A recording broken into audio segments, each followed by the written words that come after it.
Hello, my name is John Bannon. I'm an attorney and philosopher. In today's video, I'm going to explain how superdeterminism destroys Marcus Aurelius. This video is what they failed to teach you in college philosophy class about the philosophy of Marcus Aurelius. When I speak of superdeterminism, I'm referring to a very specific version of superdeterminism called Hansonian superdeterminism. Is based on the proof by Swedish theoretical physicist Dr. Johan Hansen, which you can find in the peer-reviewed physics journal Physics Essays, Volume 33, Number 2, June of 2020, pages 216 through 218. It is entitled Bell's Theorem and Its Tests, Proof that Nature is Superdeterministic, Not Random. Hansonian superdeterminism is not classic superdeterminism, which was first posited by Dr. John Bell in 1985, and it involves the use of hidden causal variables. Hansonian superdeterminism disproves causation, so it can't rely on hidden causal variables. Instead, it says we live in 3 dimensions of space and 1 hidden static dimension of time in a 4th dimensional block universe, which consists of particles that are set in place like pebbles in concrete. So these particles can't move, they can't change, they're permanent. They can't move because there's no cause and effect in physics. So you would have to imagine a static dimension of time in which all particles or events from the past, present, and future are all equally real and all presently exist in static situ in the block universe itself. And these particles form patterns through the dimension of time that we describe with our logical mathematical laws of physics. So I've placed 5 points of the philosophy of Marcus Aurelius on the board, and I'm going to explain how superdeterminism disproves each and every one of them. Number 5, universal nature has designed rational beings to assist and benefit one another.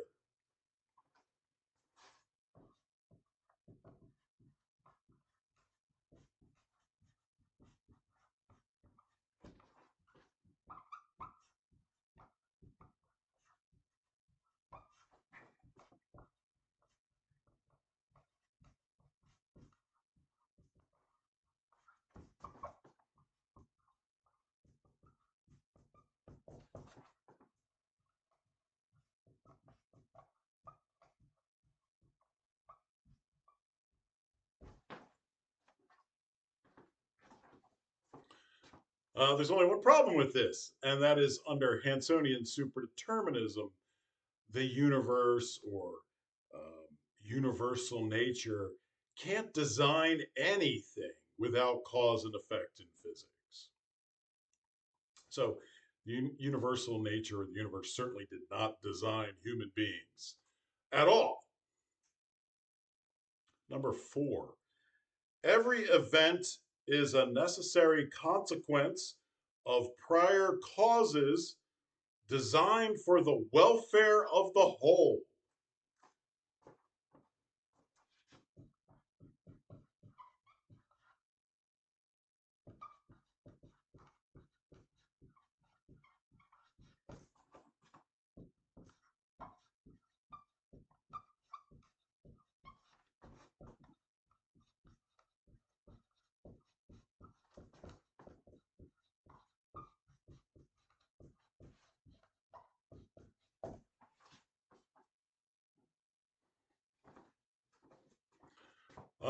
However, under Hansonian superdeterminism, there are no causal events in the universe because there's no cause and effect in physics. Moreover, the block universe does not need anything to tend its welfare because it is predetermined, fixed, and permanent. And it is immutable. It cannot be changed So if you're a permanent, timeless, immutable, changeless thing, you have no need for your welfare to be tended by anything. Number three, if the universe were devoid of divine oversight, there would be no purpose to existence.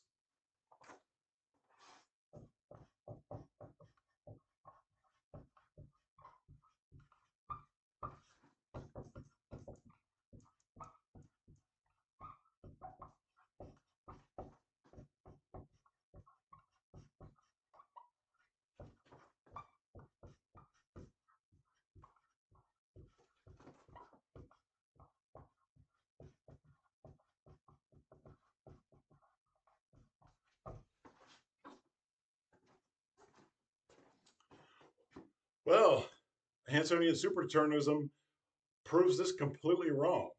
First, there is no divine oversight of the block universe because there's no cause and effect in physics in which to intervene in the universe and oversee its functioning.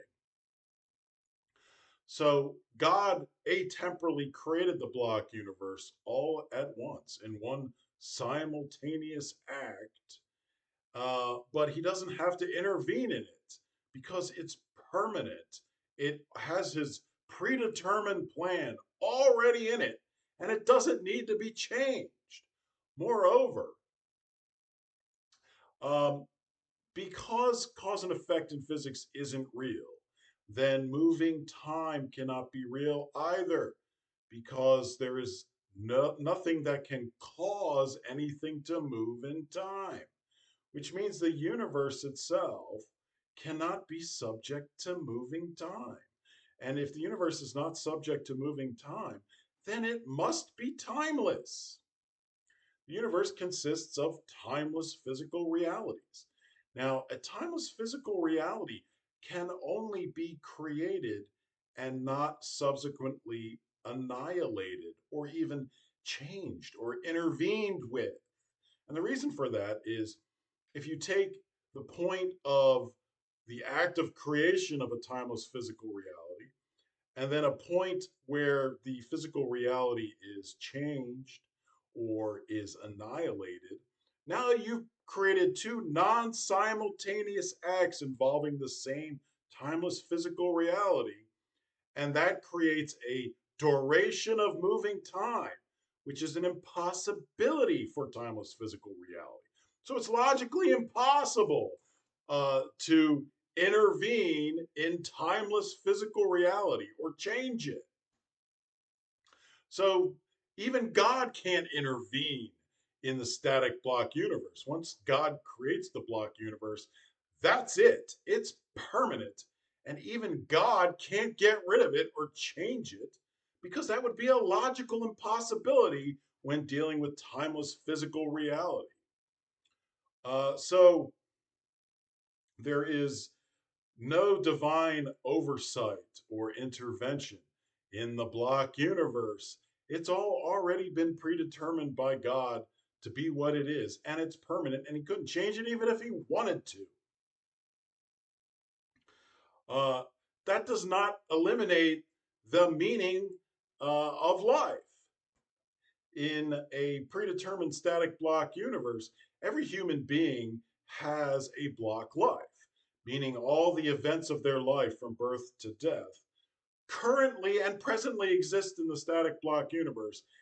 They're permanent and they cannot be changed. So every event in your life from your birth to your death still exists in the static dimension of time. Now, the reason you only experience the present moment is because of your location in the static dimension of time. You in the past is still there, but it's in a different location of the static dimension of time. And you in the future is there, it's just in a different location of the static dimension of time. So we all have block lives. And this is essentially an information packet that exists in four-dimensional space-time, which consists of you, your body particles. So uh, the only universal meaning of life that's possible under Hansonian superdeterminism would be something that all Black lives share in common. That's the only universal thing there is. So it can't be a potential because not all Black lives necessarily have a potential in them. So it's meaningless to say to somebody, your meaning in life is X potential if X doesn't actually appear in your Black life. So the only thing that you can say that every Black life has is a Black life.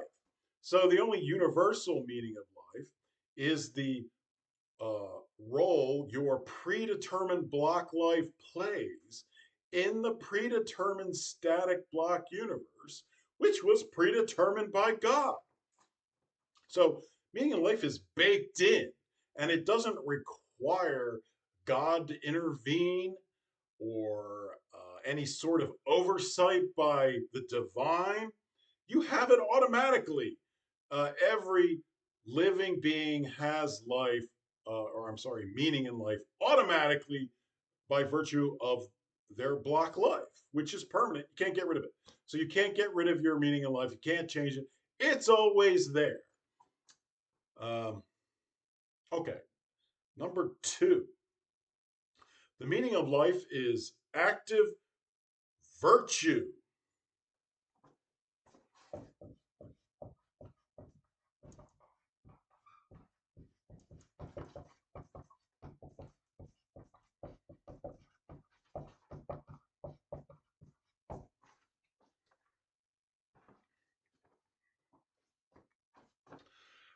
However, as I just got done explaining, under Hansonian superdeterminism, the universal meaning of life, cannot be any potential because some block lives may not have that potential in their block life. So it's meaningless to tell them that the meaning of life is something that doesn't even exist in their block life. So the meaning in life cannot be a potential like active virtue, living your life with active virtue.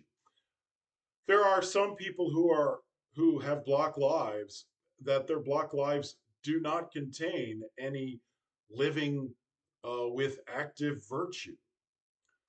So, in fact, there's people with block lives who don't have any conscious experience at all. For instance, there are babies that are born without cerebrums, so they never experience consciousness. There's no way they could experience living life with active virtue. So, number two is clearly false as a universal meaning of life under Hansonian superdeterminism. Number one, the inner citadel.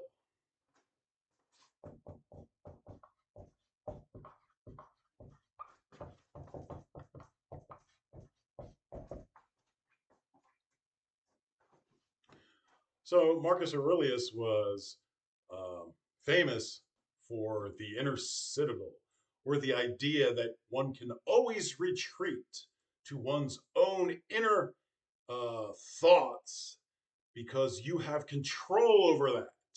You don't have control about over anything else that happens external to you, but you do have an inner citadel of control over your own thinking and your own responses to things. However, under Hansonian superdeterminism, that's completely false. Uh, there is no control on Earth. A human being has no control over their thoughts or their decisions because they can't without cause and effect in physics. A human can't decide to do something and cause a different future because there's no cause and effect in physics. The future is already predetermined, set in stone, including everything that person thinks and does and decides. So the future is closed, not open. The inner citadel requires an open future. It's simply not the case. It's not factually accurate. There is no free will on earth because free will says things could have been otherwise. So your decision could have been otherwise, and hence the future could have been different based on your freely willed choice. But where the future is fixed and closed, free will on earth is an impossibility because the future already exists. Your decision has already been made. The consequences of your decision already exist in the future. So you don't have free will on earth to change the future because it's already there. All right. Well, I hope you learned something about Marcus Aurelius, and I'll give you a second to read the board.